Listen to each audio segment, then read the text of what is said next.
धन धन सतगुरु तेरा ही आसरा।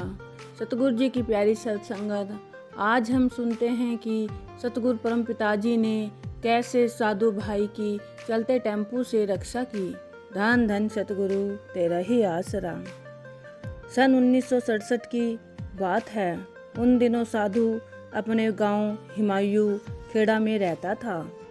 एक दिन वह दरबार में शहंशाह के शहंशाह परम पिता शाह सतनाम सिंह जी के दर्शन करने के बाद शाम को वापस अपने गांव जाने के लिए सिरसा शहर में बस अड्डे पर पहुंचा।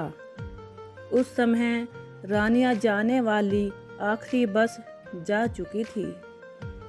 उस समय शाम के लगभग 8 बजे चुके थे। बस जाने का तो कोई समय नहीं था। 10-15 मिनट इंतज़ार करने के बाद वह शहर में किसी प्रेमी के घर रात ठहरने के लिए चल दिया। सुबह पहली बस से वह अपने गांव चला जाएगा। अभी वह प्रेमी के घर की ओर 3-4 कदम ही चला था। इतने में एक 3 पहियों वाला टेम्पू आ पहुंचा। ड्राइवर ने आवाज़ दी। ऑटो रानिया यानी टेम्पू ने ऑटो हैंड से रानिया को जाना था। साधु प्रेमी विचार से टेम्पू में बैठ गया कि रात को रानिया डेरा सच्चा सौदा दरबार में विश्राम करके सुबह पहली बस से अपने गांव चला जाएगा। टेम्पू में पहले भी 3 सवारियां बैठी थी। रास्ते में गोविंदपुरा गांव में उतर गई। साधु ने ड्राइवर को रानिया दरबार के आगे रुकने के लिए पहले ही कह दिया था। रानिया डेरे से 100-150 गज पहले ही ड्राइवर ने टेम्पू को न्यूट्रल कर दिया, परंतु उसने ब्रेक नहीं लगाए, जिससे टेम्पू अपनी उसी रफ्तार से चल रहा था। गर्मी का मौसम था। अचानक ही तेज आंधी चल पड़ी। वह बिजली भी एकदम चली गई, जिस कारण चारों तरफ अंधेरा ही अंधेरा छा गया।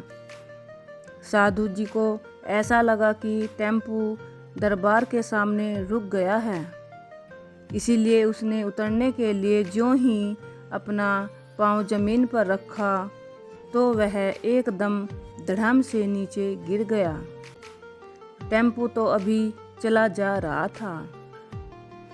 ड्राइवर को उनके गिरने का पता नहीं चला, क्योंकि एक तो अंधेरा बहुत था, दूसरा आंधी भी जोर से चल रही थी। असलियत तो यह थी कि ड्राइवर ने तो दरबार के सामने जाकर ही ब्रेक लगाने थे। इस बात का साधु जी को भुलेखा लग गया था, जिस कारण वह टेम्पू के रुकने से पहले ही उतरते समय गिर गया। कुल मालिक परम पिताजी ने हर पल अपने जीव के अंग संग रहते हैं। प्रत्येक कठिनाई में उसकी मदद करते हैं। गिरते ही साधु जी ने नारा लगाया, धन धन सतगुरु तेरा ही आसरा, और परम पिताजी को याद किया। अब सच्चे सतगुरु जी के बिना कोई भी मदद नहीं कर सकता।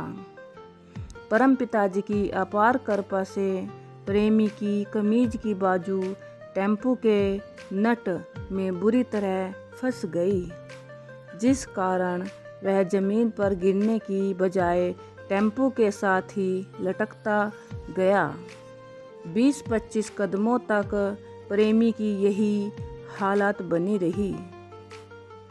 दरबार के सामने टेम्पू रोककर ड्राइवर ने प्रेमी को उतरने के लिए कहा। पीछे देखा तो वह एकदम घबरा गया, क्योंकि प्रेमी टेम्पू में नहीं था। वह तुरंत टेम्पू से उतरकर पीछे की तरफ गया। वहाँ पर प्रेमी को टेम्पू से इस प्रकार लटका देखकर वह और अधिक घबरा गया। साधु जी ने ड्राइवर को कहा, वह बिल्कुल ठीक ठाक है, उसे कहीं भी चोट नहीं आई है, उसे घबराने की ज़रूरत नहीं है।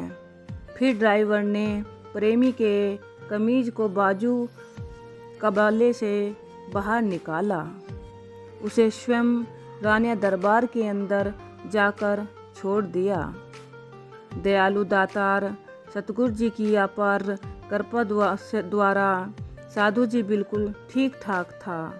इस पर ड्राइवर बड़ा ही हैरान था कि पता नहीं प्रेमी कब से टेम्पो के साथ लटकता आ रहा था, फिर भी उसे बिल्कुल भी कोई चोट नहीं आई।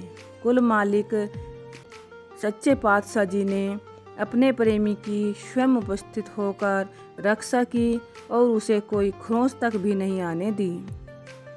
उसे ऐसा लगा जैसे कि चलते हुए टेम्पो के साथ साथ परम पिताजी ने स्वयं छुपके अपना सहारा देकर सड़क से 2 फुट ऊपर उठा रखा हो। टेम्पो रुकने के बाद धीरे धीरे टेम्पो के साथ लिटा दिया हो। वह प्रेमी अपने सतगुरु जी के बलिहारे जाता है। मालिक के काबले में कमीज फंसने का तो एक बहाना बना दिया था। अगर कमीज न फंसता तो साधु जी को चलते ट्रेन से उतरते समय भारी चोट लगती, परंतु परमपिता दयालु दातार जी ने प्रेमी को अपनी रहमत का सहारा देकर उसको हर तरह से सुरक्षित रखा।